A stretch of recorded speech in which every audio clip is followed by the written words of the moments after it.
Imagine this. You're home alone. Just try to relax after a long night with friends. The house is quiet, except for the faint creak of footsteps above you. You tell yourself it's nothing, just the house settling. But then your bedroom doorknob starts to turn, and you realize you're not alone. This isn't a movie. This happened to me.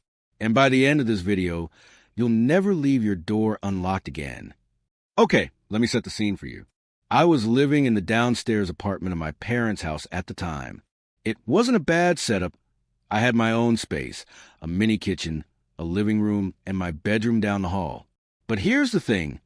Even though my parents were away a lot, it never really felt like my place.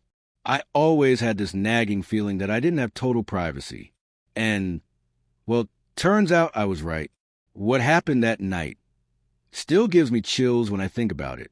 So, let's rewind and start from the beginning.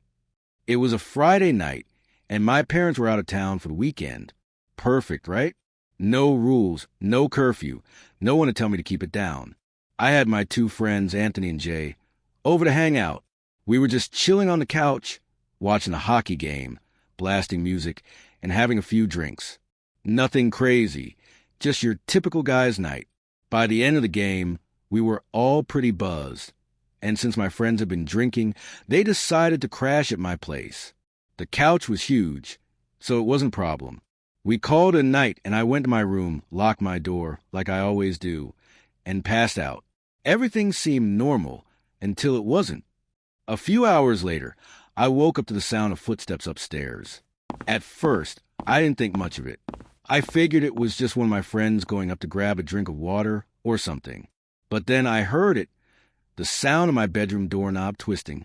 Someone was trying to get in. My heart skipped a beat, but I was so tired that I just didn't react. I figured if I stayed quiet, they'd go away. And they did. I fell back asleep, convincing myself it was nothing. The next morning, Jay was still asleep on the couch when I got up. I asked him if he'd tried to come into my room last night, and he said no. He didn't even remember getting up. Anthony had already left. So I didn't bother asking him. Honestly, I didn't think much of it at the time. We'd all been drinking, and I figured it was just one of those weird, half-asleep moments. But that night, things got worse. I got home late after hanging out with some other friends.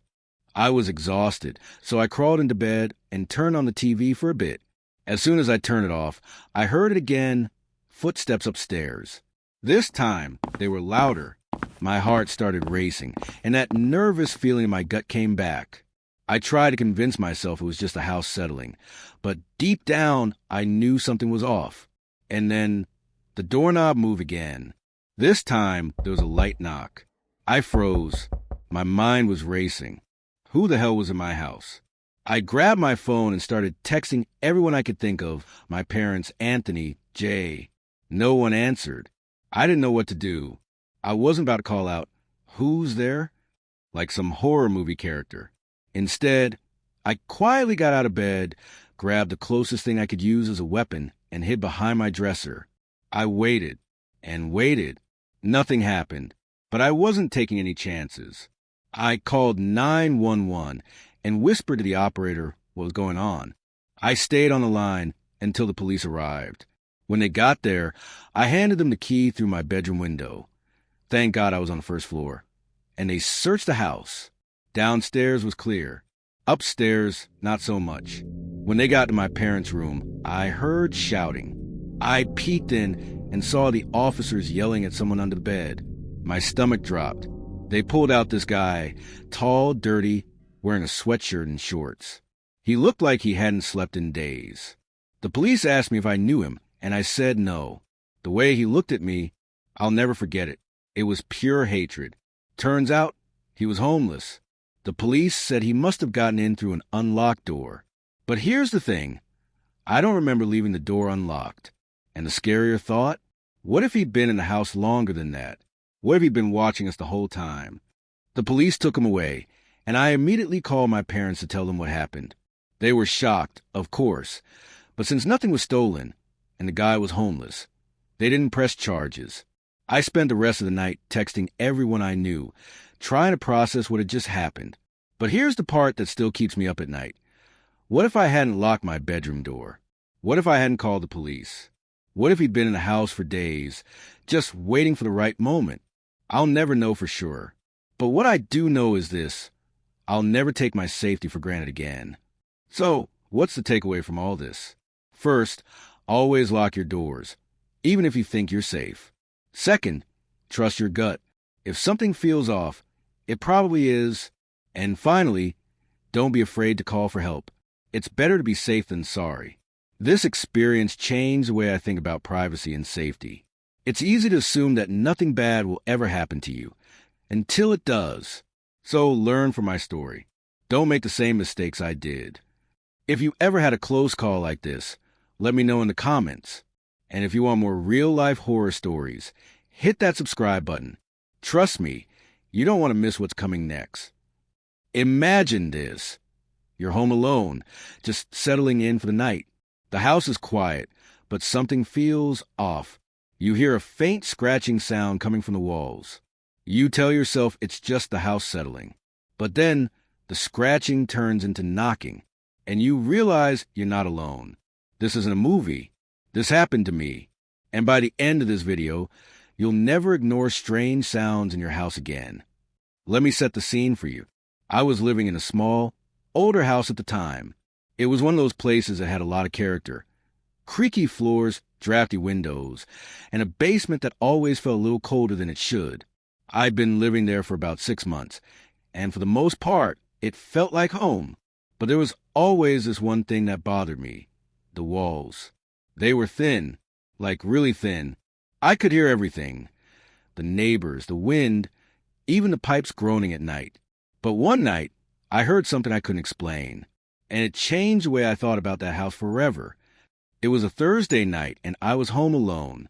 My roommate, Sarah, was out of town for the weekend, so I had the place to myself. I wasn't worried about being alone. I'd done it plenty of times before, but this night felt different. Maybe it was the weather. It had been raining all day, and the house felt damp and cold. Or maybe it was the fact that the power had flickered earlier, leaving me in complete darkness for a few seconds. Either way, I was on edge. I decided to distract myself by watching a movie. I made some popcorn, turned on the TV, and settled into the couch. Everything seemed fine until I heard it. A faint scratching sound coming from the wall behind me. At first, I thought it was just the wind or maybe a tree branch brushing against the house. But the sound didn't stop. It was slow and deliberate, like something or someone was trying to get my attention. I paused the movie and listened. The scratching stopped. I told myself I was just imagining things and went back to watching the movie. But a few minutes later, I heard it again. This time it was louder. And it wasn't just scratching, it was knocking. 3 sharp knocks, like someone was tapping on the wall from the other side. My heart started racing. I turned off the TV and sat in complete silence, waiting to hear it again. But nothing happened. The house was quiet. Too quiet. I tried to shake off the feeling of dread and told myself it was just the house settling. But deep down, I knew something wasn't right. I decided to call Sarah to see if she'd ever heard anything like that before. She didn't answer, so I left her a voicemail. "Hey, it's me. I know this is going to sound crazy, but I think there's something in the walls. Call me back when you get this." After that, I tried to go to bed, but as I lay there in the dark, I couldn't stop thinking about the knocking. What if it wasn't the house? What if someone was actually in the walls? I told myself that was ridiculous, but then I remembered something. A few weeks earlier, I'd heard a strange noise coming from the basement. At the time, I'd brushed it off as the furnace acting up, but now I wasn't so sure. I got out of bed and grabbed a flashlight. I wasn't about to go down to the basement in the middle of the night, but I wanted to at least check the main floor. I walked through the living room, the kitchen, and the hallway, shining the flashlight into every corner. Everything looked normal, but as I was about to go back to bed, I heard it again, knocking. This time, it was coming from the basement door. My heart was pounding as I stood there, staring at the door. I didn't want to open it, but I knew I had to. I took a deep breath, turned the knob, and slowly pushed the door open. The basement was pitch black, and the air was cold and damp.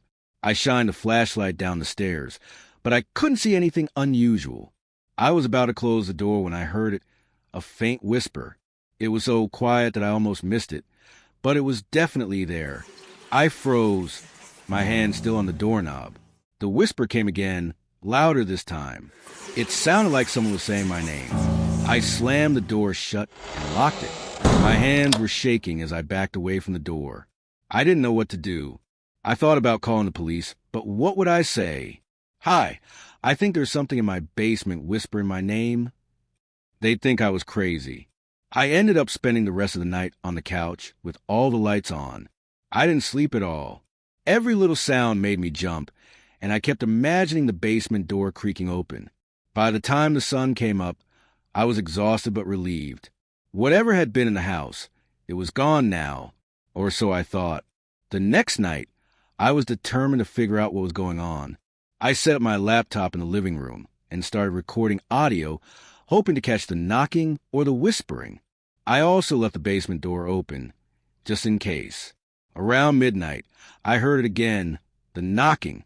This time, it was louder and more persistent. I checked the audio recording, and sure enough, it had picked up the sound. But what I heard next made my blood run cold. The whispering was back, and this time, it wasn't just saying my name. It was saying, "I see you." I grabbed my phone and called the police. I didn't care if they thought I was crazy. I needed help. While I was on the phone, I heard footsteps coming up the basement stairs. I panicked and ran to the front door, but it was locked. I fumbled with the lock, my hands shaking so badly that I could barely turn the knob. Just as the door finally opened, I heard the basement door slam shut. I didn't look back. I ran outside and waited for the police to arrive. When they got there, I explained everything.